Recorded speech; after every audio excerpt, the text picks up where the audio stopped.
একবার ভাবুন তো, একটা শহর যেখানে জীবন চলছে পুরোদমে, কিন্তু মাত্র কয়েক ঘন্টার মধ্যে সেই পুরো শহরটা ছায়ের নিচে চাপা পড়ে গেল চিরদিনের জন্য। আজকে আমরা পম্পেইর সেই অবিশ্বাস্য গল্পটাই শুনব, এমন এক কাহিনী যা ইতিহাস আর প্রকৃতি নিয়ে আমাদের ধারণাকে একদম নাড়িয়ে দেয়।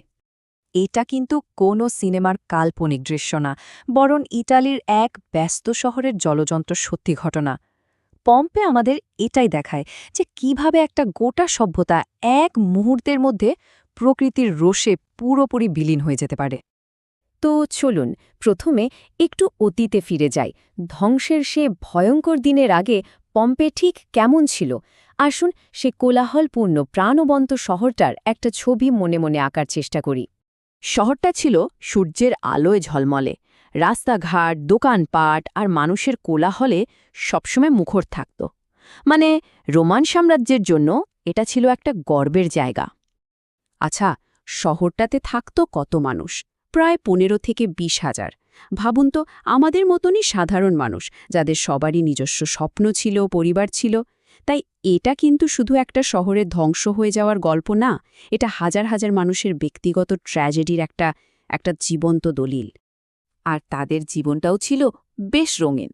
বাজারে চলত কেনাকাটা, পাবলিক বাথগুলোতে হতো সামাজিক মেলামেশা, আবার বিশাল থিয়েটারে হতো নাটক, আর মদের দোকানগুলোতে তো চলত জমজমাট আড্ডা। মানে কারোর বিয়ে, কারোর ব্যবসা, কারোর উৎসব, জীবন চলছিল তার একদম স্বাভাবিক গতিতেই। কিন্তু এই যে এত প্রাণবন্ত একটা শহর, এর পাশেই ছায়ার মতো দাঁড়িয়েছিল এক ঘুমন্ত দৈত্য, এক নীরব বিপদ যার অস্তিত্ব সম্পর্কে শহরের মানুষের কোনো ধারণাই ছিল না। শহরের লোকেরা ভিসুভিয়াসকে দেখত একটা শান্ত সবুজ পাহাড় হিসেবে। তারা জানতই না যে এটা আসলে একটা ঘুমন্ত আগ্নেয়গিরি, যা যে কোনো মুহূর্তে জেগে উঠতে পারে। আর এই ভুলটাই তাদের জন্য কাল হয়ে দাঁড়ায়। ভিসুভিয়াস কিন্তু জেগে ওঠার আগে কিছু ইশারা দিয়েছিল। বেশ কিছুদিন ধরে ছোট ছোট ভূমিকম্প হচ্ছিল, পশু পাখিরাও কেমন যেন অস্থির হয়ে উঠেছিল। কিন্তু যেহেতু তারা আগে কখনো আগ্নেয়গিরির অগ্নুৎপাত দেখেনি, তাই এই সংকেতগুলোকে সাধারণ ঘটনা ভেবেই ভুল করেছিল। আর তারপর সেই ভয়ঙ্কর দিনটা চলে এলো, ২৪শে আগস্ট ৭৯ খ্রিস্টাব্দ। সেদিন পম্পেয়ের আকাশে সূর্য ওঠেনি, উঠেছিল মৃত্যু। দুপুরের দিকে হঠাৎ এক বিকট শব্দে পুরো শহরটা কেঁপে উঠল।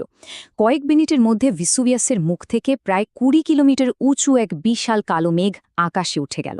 এরপর আকাশ থেকে শুরু হলো গরম পাথর আর ছাইয়ের বৃষ্টি। মানুষজন তখন দিকবিদিক জ্ঞানশূন্য হয়ে দৌড়াচ্ছে, কিন্তু পালানোর কোনো পথই খোলা ছিল না। আর সবশেষে নেমে এলো সবচেয়ে ভয়ঙ্কর জিনিসটা, পাইরোক্লাস্টিক ফ্লো।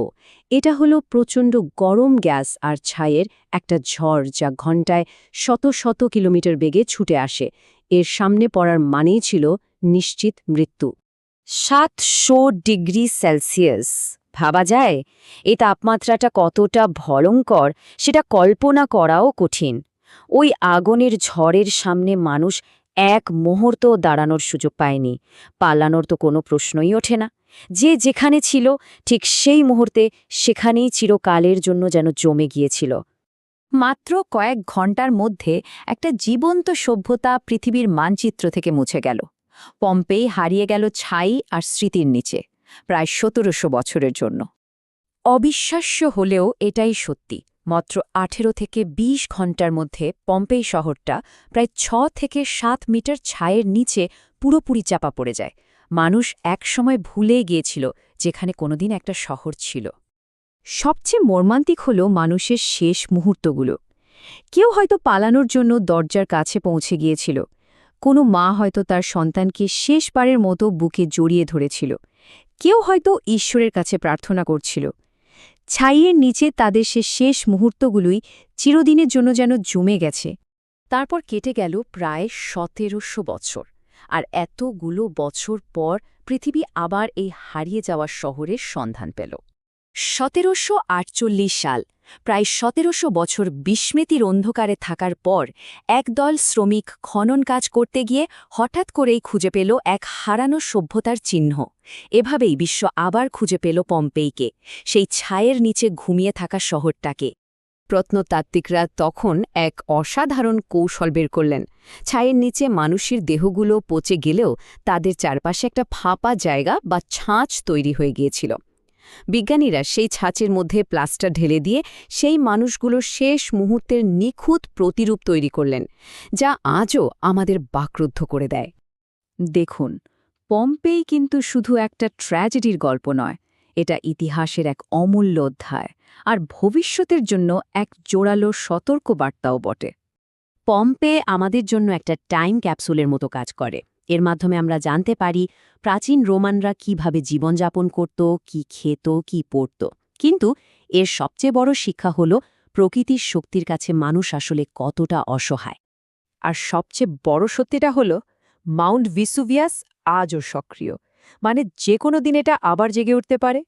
প্রশ্নটা হলো, আমরা কি পম্পের ঘটনা থেকে সত্যিই কোনো শিক্ষা নিয়েছি, নাকি ইতিহাস শুধু তার পুনরাবৃত্তির জন্য সঠিক সময়ের অপেক্ষা করছে? এই প্রশ্নের উত্তরটা হয়তো ভবিষ্যতই আমাদের দেবে।